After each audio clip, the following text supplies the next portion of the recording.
পায়ে দরজার দিকে এগিয়ে গিয়ে দরজাটা খোলে রুমনা। আর খুলতেই সামনে দেখে তার মা দাঁড়িয়ে আছে।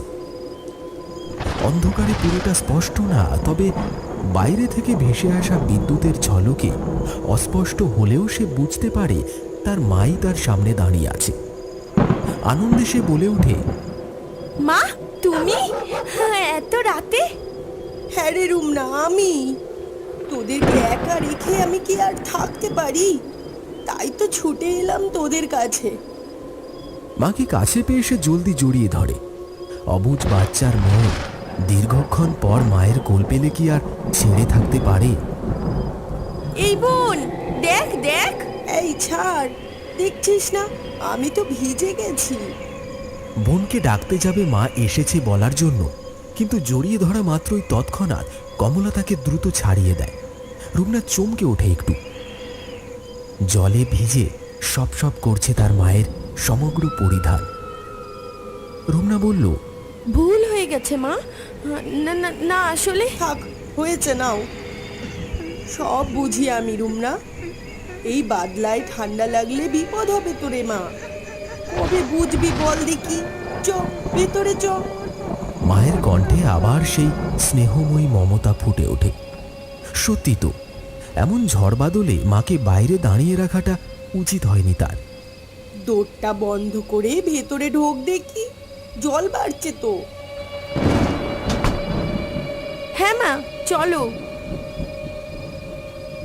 পাছে জল পড়ে ভেতরের ঘরটা কাদা কাদা হয়, তাই কমলা দেবী ভিজে কাপড় বদলাতে রান্নাঘরে চলে যান। রুমনা মাকে জিজ্ঞেস করে, মা, হ্যারিকেনের আলো তো ফুরিয়ে এসেছে, কেরোসিনটা পাল্টে জ্বালিয়ে দেব? না মা, থাক, এত রাতে আর করতে হবে না। সেই তো ঘুমাবো, আলো দিয়ে হবেটা কি? ঠিক আছে মা। তোরা খেয়েছিস তো? হ্যাঁ মা। যা শুয়ে পড়, আমিও আসছি। দুটি চিড়ে মুড়ি দেব, খাবে? না রে, ওতে হবে না। তোরা শুয়ে পড় দেখি, খিদে পেলে আমি খেয়ে নেব খন। ভেতর থেকে কাপড় পাল্টাতে পাল্টাতে উত্তর দেয় কমলা দেবী। রুমনা আর কথা না বাড়িয়ে তক্তা পোষে গিয়ে শুয়ে পড়ে। বোন তখনও ঘুমোচ্ছে। সে বোনকে আস্তে আস্তে ডাকে, এই ঝুমনা, ঝুমনা, মা এসেছে জানিস? ঘুম চোখে ঝুমনা ঘুম জড়ানো গলায় উত্তর দেয়, মা কই দিদি? এই তো মা, আমি এসে গেছি। মা? কমলা দেবী এসে তক্তায় শোয়। ঝুমনা ঘুম জড়ানো কণ্ঠে মাকে জড়িয়ে ধরে, তারপর দিদির দিকে পাশ ফিরে শুয়ে পড়ে। পিঠে হাত বুলিয়ে দিচ্ছি, নে ঘুমিয়ে পড়। অনেকটা সময় কেটে গেছে। ঝড় বৃষ্টি থেমে গেছে। ব্যাঙের ডাক ভেসে আসছে বাইরে থেকে। হঠাৎ ঝুমনার অস্বস্তি বোধ হতে শুরু করলো। সে চোখ খুলে ফেলল। অদ্ভুত একটা ব্যথার অভিব্যক্তি ফুটে উঠল তার চোখে মুখে। সে আলতো করে দিদিকে ঝাঁকুনি দেয়। কি হয়েছে? ডাকছিস কেন? এই দিদি, খুব ব্যথা করছে পিঠটা, মাকে বল না একটু হাত বুলিয়ে দিতে। ঘুম চোখেই কমলা দেবীকে ডাকতে যাবে, হঠাৎ একটা ভয়ঙ্কর দৃশ্য দেখে সে চমকে ওঠে। চোখের সামনে সে দেখে কাঁথার মধ্যে একটা বিকট দর্শন, বিভৎস কুৎসিত ভয়াবহ কিছু একটা তার লম্বা ধারালো কাঁটাযুক্ত জিভ বের করে ক্রমাগত চেটে চলেছে তার বোনের পিঠটা। রক্ত ঝরে ঝরে পড়ছে তার জিভ দিয়ে। তার মা কোথায়? এ যে অন্য কিছু। ঠোঁট দুটো চেরা, ধারালো দাঁতের শাড়ি বেরিয়ে এসেছে মুখ ঠিকরে। ভয়ে আতঙ্কে সে মুখের ভাষা হারিয়ে আবার শুয়ে পড়ে কাঁথার তলায়। ঝুমনা আবার বলে, কই বললি? ব্যথাটা বাড়ছে, খুব জ্বালা জ্বালা করছে। রুমনা কোনো সাড়া দেয় না। তার শরীরটা তখন প্রবল ভয়ে কাঁপছে। অগত্যা ঝুমনাই কোনো উত্তর না পেয়ে মাকে ডাকতে থাকে।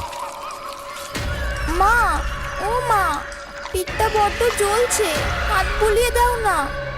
এই তো মা, দিচ্ছি। কিছুক্ষণের মধ্যে আবার ঘুমিয়ে পড়ে ঝুমনা। কিন্তু ঘুম আসে না রুমনার। সে উপাস ফিরে শুয়ে প্রবল ভয়ে শিহরিত হয়ে ভাবতে থাকে। এই রাতে খেলো। কি করবে সে ভাবছে, হঠাৎ এমন সময় ঝুমনার মুখে ফুটে ওঠে সেই যন্ত্রণার অভিব্যক্তি। আবার সে চোখ খুলে দিদিকে ডাকে। চমকে ওঠে যমুনা।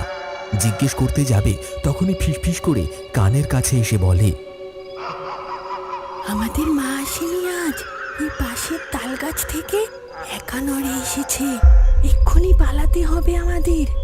কথাটা শুনে আঁতকে ওঠে যমুনা। ভয়ে আতঙ্কে তার চোখ থেকেও তখন ঘুম উড়ে যাওয়ার জোগাড়। ফিসফিস করে সে বলল, দিদি কিভাবে বাঁচবো রে আমরা? ভয় করছে রে, পেটটা খুব জ্বলছে রে। চুপ, ব্যবস্থা করছি।